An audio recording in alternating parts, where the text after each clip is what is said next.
Gülşah, yapıyorsun dayı. Bir şeyler söyle bize Gülşah. Gülşah.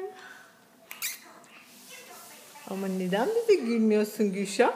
Neden gülmüyorsun bize? Biraz gülsene ya. Azıcık gül ya.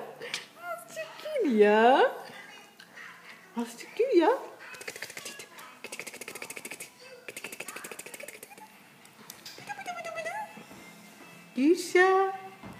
Gülşah. Neredeymiş benim güzel kızım ya? Neredeymiş benim güzel kızım ya?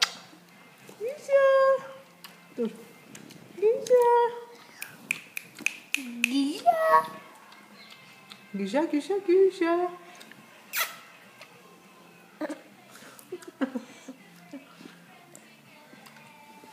Dur, ablası gülecek şimdi. Gül bakalım kız. Gül kız gül.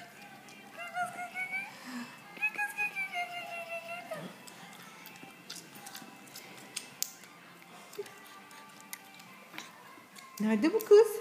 Nerede bu tatlı kız? Hanimiş benim kızım?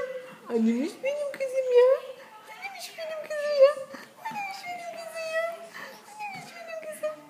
Tatlı kızım neredeymiş?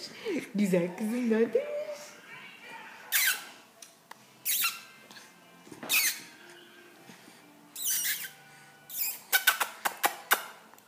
Tatlı kız.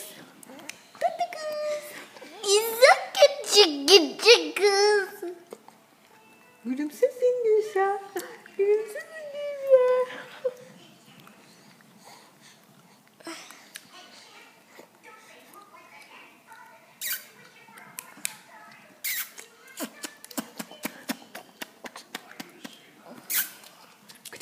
Anne buraya.